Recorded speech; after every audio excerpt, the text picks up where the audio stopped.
I kind of knew, well, one, coming out of retiring just over a year ago, I knew that I wanted to take a year off and focus on family and moving back here full time, building a house. So I knew mentally I was going to take a break from the game, and the longer that year went on, I always knew that I was interested in. Now I knew the opportunity was going to be there. I talked to Coach Chris even before Durante Jones left, and kind of just see if there was an option. And obviously, once he left, I knew that was something I wanted to pursue. My experience helps. Playing 10 years in the NFL, it's a goal all these guys have. So having that, you kind of have their ear already. They're going to listen. I haven't put too many clips of myself, but I do like to show them NFL clips because it's the best of the best. What does it look like? How smooth do they look? How comfortable are they?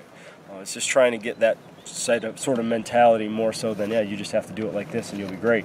Obviously, there's a lot that goes into it. They make it look a lot easier than it is, but I do like showing those clips of just, hey, look at the tempo, look at how smooth they are, look at the communication. It gives a really good picture. It's very clear to the guys on what it should look like.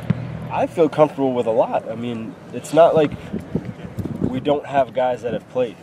You look at safety, and Leo Musso and Dakota Dixon, Joe Ferguson have all played on defense, and they've played significant snaps. You look at Derek they've played significant snaps on defense.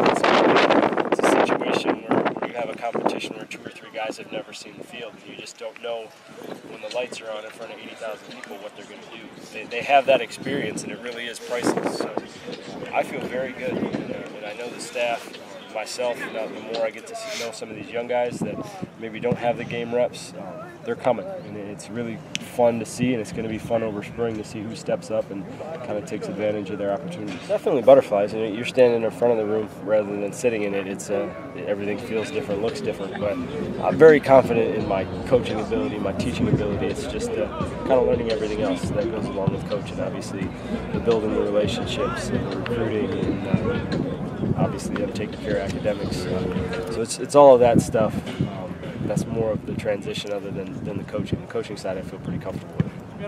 I was kind of happy. I like obviously playing in general, but inside I can kind of scan both sides of the field, whereas outside sometimes you're just limited to one. But coaches think that's best, and I'm more than happy to oblige and do it to the best of my abilities and try and help them win. Well, going on as a year, I kind of sort of assumed that I'd slide in that spot, but I'm no stranger to knowing that a lot of things happen, especially in the off season, college football.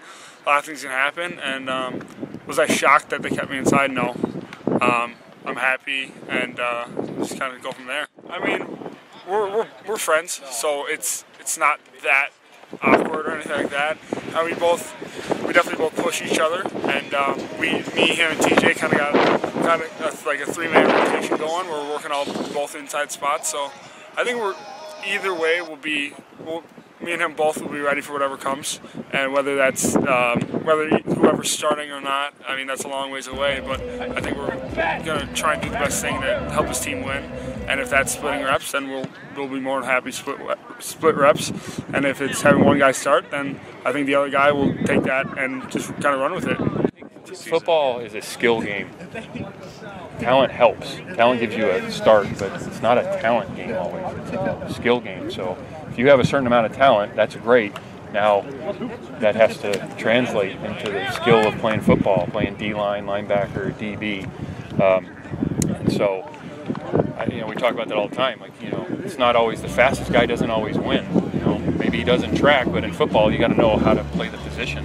So we're focused on that, and like I said, talent's important. We have some talented guys on the team, and it's what you do with that talent, how you develop it, and how consistent you are utilizing that talent. That's what's important. I was excited. Competition brings out the best in all of us. Nothing that's gonna happen with all of us getting better. So I was excited for it actually. It really didn't shock me that much, but it did shock me a little bit. His work ethic is good. A little slow. Good squat. Strong man, smart man. But he's gonna be good back there in the back end though. He's gonna help us out a lot. thank you a lot for that, Chris. That's really appreciated. Great athlete. He covers everybody's back. I'll say that. It's never really a play where somebody's like hung out there to dry, where like we're sending all out blitz and our DBs are out there on islands and guys can't get there. So I mean, he covers everybody's back.